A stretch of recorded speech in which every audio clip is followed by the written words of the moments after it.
आपने एक कहावत सुनी होगी, ज्यादा जोगी मठ उजाड़।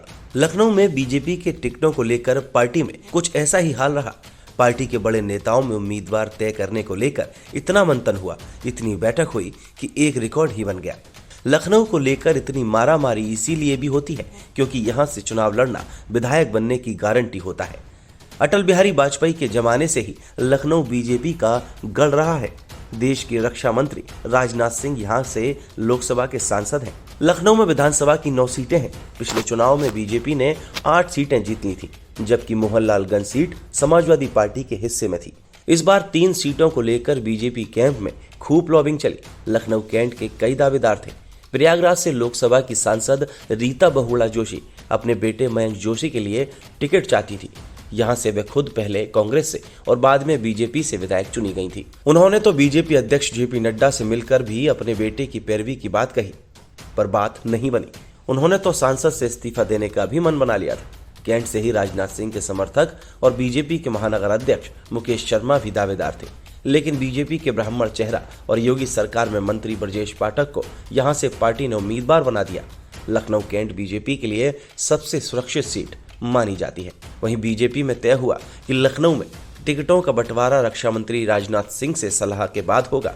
इसलिए सुनील बंसल, स्वतंत्र देव सिंह, धर्मेंद्र प्रधान, अमित शाह, वीएस संतोष और जेपी नड्डा के बीच कई दौर की बैठकें और बातचीत हुई। सबसे ज्यादा मामला तो सरोजनी नगर सीट पर फंसा। यहां से पति और पत्नी ही दावेदार थे। योगी सरकार में मंत्री स्वाति सिंह और बीजेपी के प्रदेश उपाध्यक्ष दयाशंकर सिंह अपने अपने लिए टिकट मांग रहे थे। वहीं स्वाति की पैरवी करने वाला कोई नहीं था। 10 दिनों पहले एक ऑडियो के वायरल होने के बाद से तो उनका टिकट कटना पक्का हो गया था। इस सीट से दयाशंकर का नाम लगभग तय हो चुका था। यूपी के मंत्री और योगी आदित्यनाथ के समर्थक महेंद्र सिंह भी यहां से चुनाव लड़ना चाहते थे। दयाशंकर को अमित सिंह से लेकर धर्मेंद्र प्रधान और स्वतंत्र देव सिंह तक का आशीर्वाद मिला था, पर बीजेपी के एक बड़े नेता दयाशंकर के नाम पर तैयार नहीं हुए। इसी बीच एक लॉबी ने ईडी के संयुक्त निदेशक रहे राजेश्वर सिंह का नाम आगे रखा। उन्हें तब तक वीआरएस मिल चुका था। सुल्तानपुर जिले से भी उनके चुनाव लड़ने की चर्चा थी, लेकिन पति पत्नी के झगड़े में तय हुआ कि राजेश्वर सिंह को ही टिकट दे दिया जाए। इस नाम पर राजनाथ सिंह से लेकर अमित शाह तक सहमति मिल गई। वहीं योगी सरकार में मंत्री रहे आशुतोष टंडन उर्फ गोपाल जी को पहले ब्रजेश पाठक वाली सीट से चुनाव लड़ाने का फैसला हुआ।